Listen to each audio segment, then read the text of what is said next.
نحمده ونصلي على رسوله الكريم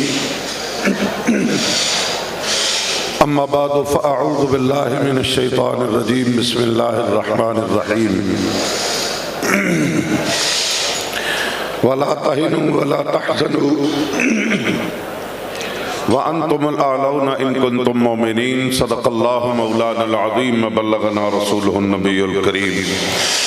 رب صل وسلم دائما ابدا على حبيبك خير الخلق كلهم رب اشرح لي صدري ويسر لي امري واحلل عقدة من لساني يفقهوا قولي اسٹیج پہ تشریف فرما مرکزی اراکین شورا مقتدر حضرات علماء کرام مشائخ اعظام اور عظیم المرتبت اس چوتھے سالانہ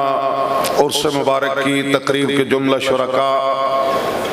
یہ آخری نشست جس کا آغاز ابھی محترم مرکزی ناظم اعلیٰ صاحب نے بڑی خوبصورتی کے ساتھ اور انتہائی اعلیٰ عنوان اور وقت کا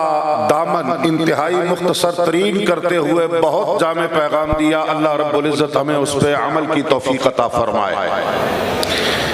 حضور قبلہ امیر المجاہدین رحمت اللہ تعالیٰ علیہ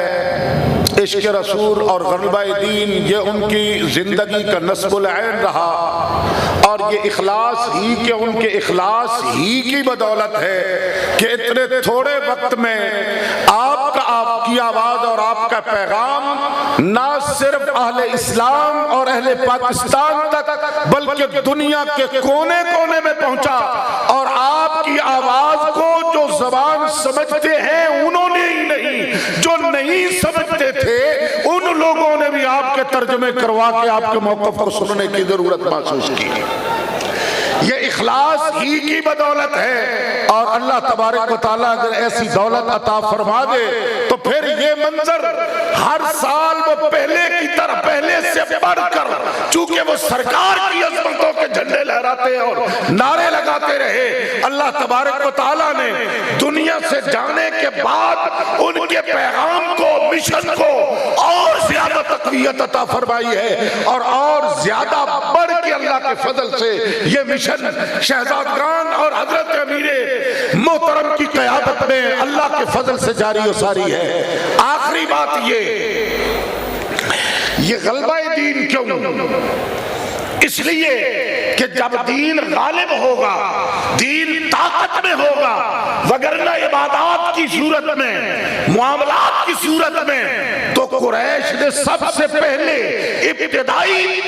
دعوت نبوت سرکار کی بارگاہ میں آئے اور انہوں نے جناب ابو طالب سے آ کے کہا کہ اگر آپ چاہیں تو ہم مکے کی سرداری بھی، دولت کی انبار بھی، اور جس گھر میں چاہے آپ کے بھتیجے کا رشتہ بھی، اور جو ان کا مشن ہے وہ اس کو بھی جاری رکھے، لیکن ہمیں برا بھلا نہ کہے۔ تو سرکار نے غلبہ دین کے لیے جس قدر وہ جدوجہد کی، اور جب دین پاور اور طاقت میں آتا ہے اور جزیرۃ العرب میں، مدینہ الرسول میں سرکار کی ایک بہترین حکومت و سلطنت قائم ہوتی ہے،